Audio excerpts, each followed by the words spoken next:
In other important news, the National Prosecuting Authority is expected to release a statement this morning clarifying reports that the judge in the Senzo Meyiwa trial, that's Tshifhiwa Maumela, will be replaced by Judge Ratha Mokgoatlheng.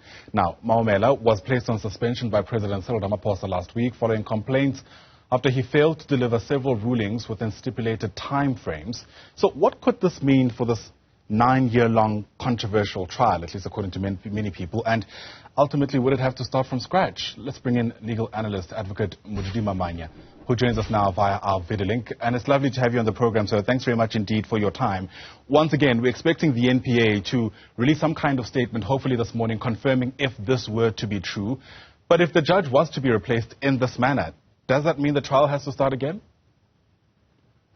Yes, certainly it would have to start again. And I think there's nothing necessarily unusual about a judge having to be off a matter and another judge coming in. There could be an instance where a judge faces an application for recusal. In the middle of a trial, he would have to leave if he finds that he should recuse himself, or like any human being, a judge could perish in the middle of a trial. You'll have to bring somebody else. But I think in the case of criminal trials, the entire process is based on evidence and the evaluation of evidence. And it would be impossible for a judge who has not had all the evidence himself or herself to make even some value judgments or exercise some discretions when it comes to the evaluation of the evidence. One of the key issues in a criminal trial is the credibility of witnesses and their demeanor. And that needs a direct observation by whoever is going to evaluate their evidence. What that presupposes is that the people who've testified in this trial may very well be called again for new testimony in front of this new judge. Yes, it means the trial would have to start afresh if indeed Judge Maumela has been replaced. I'm quite surprised because my understanding was that the suspension of Judge Maumela and another judge only meant that they can't proceed with new matters, but they would be able to conclude all the matters that they were handling as a time of their suspension. Right. Except, I suppose what kind of complicates the situation here is that we're told Judge Maumela is actually not well. So even if he was just suspended, his ability, I suppose, to carry out his tasks has been compromised, for lack of a better term. Yes, certainly. If he's no longer of good health, it wouldn't make sense to have him to proceed. Obviously, firstly, it would lead to the delays because he would need to attend to medical attention as and when his condition is not okay. But secondly, it just makes it difficult for him as a human being to concentrate on such a complex matter. Yeah. If this trial were to start again, can either the prosecution or the defense bring in new material, essentially, now that they have a second shot of even just the way they want to pitch their evidence during stuff like cross-examination? Well, the charge sheet would remain the same. The sequence of witnesses may change. They may bring more witnesses. Remember, this is now a new trial. You forget that whatever happened has ever happened. So you're starting afresh before a new judge. It's so interesting you say that, because how do we forget, you know? This has been such a prominent case. It's drawn the interest of so many people around the country. And I wonder at which stage we start talking about this idea of justice delayed being justice denied. It's 9 years down the line and we're told we may have to go back to where we began. Yes, I think, again, we must understand where the delay could have occurred or could have started. The police seriously battled to get this matter to be with the National Prosecuting Authority for a decision to prosecute. You will recall that there were at some point 2 investigating teams. At some point we were told there were 2 dockets. But I must indicate that, you know, the ability of the police even to get suspects apprehended, it depends on what information is placed before them. It depends on what assistance they get even from the public. So it may as well that it has taken 9 years of police not being incompetent but being unable to crack the case. Similarly, you will recall that when the trial finally started, there were just a lot of side shows which delayed the proceeding of the trial. And I still believe that Judge Maumela did his best in the circumstances to really get the trial off the ground. It was quite an unprecedented situation.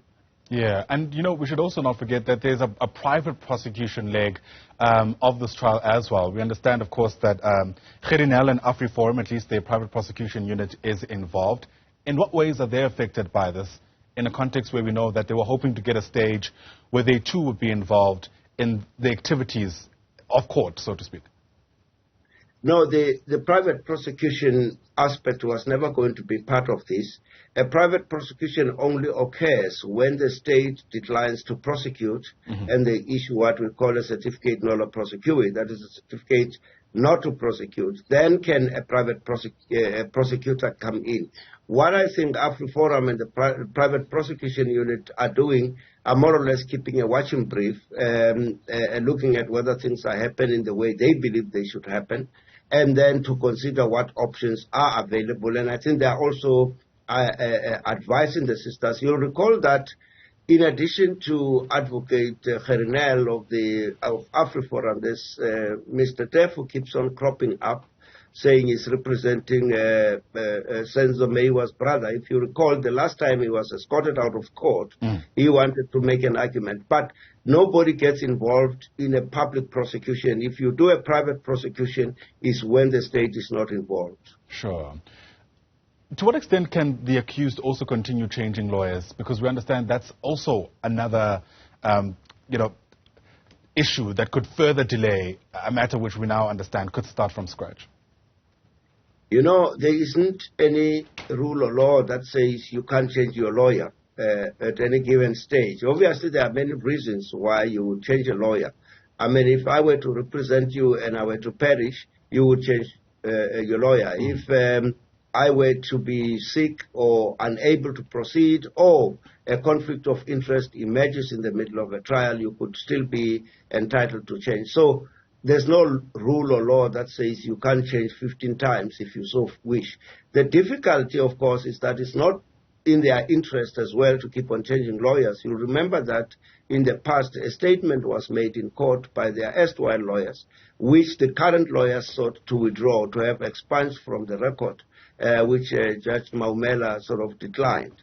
So that's part of the problem. Of course, they are entitled to change their lawyers, but I do know that the Supreme Court of Appeal has said, look, if you go and get a bad lawyer, you fall with your bad lawyer. You can't come and say, I had a bad lawyer at the beginning, now I had to get a new one, who's, I think, better. It doesn't work that way. Exactly, because part of what I'm concerned about is this being used as a possible delay tactic, right? The constant changing of lawyers among the 5 suspects.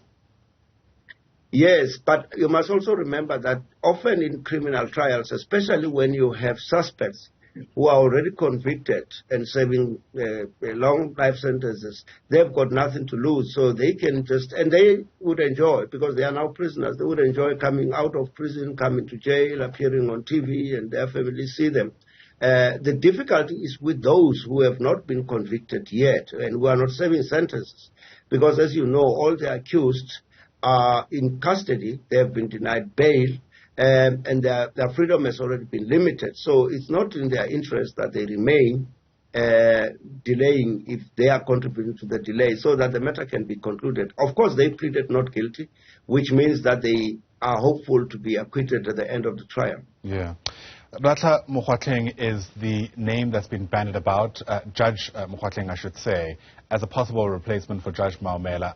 I wonder if it's worth trying to find out the type of person he is and the approach he'll have for this case, especially because of the attention it has. I mean, we've heard all kinds of things, including the fact that he was a Kaiser Chiefs player at some stage, and the fact that he's also presided over very important cases, including that to do with the Tulsi twins. How much do you reckon his history, his pedigree, factors into whether or not he, is able to proceed with this matter with the urgency and accuracy he needs to? Look, I think you can just take comfort in the fact that every single trial that Judge Mokgoatlheng has handled has been concluded, and he has delivered a judgment. He's a very experienced judge. He's a man of great pedigree, very solid judge. So I don't think there's anything that should bother. The judge president who made this allocation would have obviously considered the fact that, this is a high-profile matter, there's such a high level of public interest in it, there are difficulties with the current judge, there's been difficulties with some of the legal practitioners, and I think the Judge President would want to have this matter concluded as soon as possible. Absolutely. Advocate Modidima Mannya, always great speaking to you, sir. Thanks very much indeed for your time.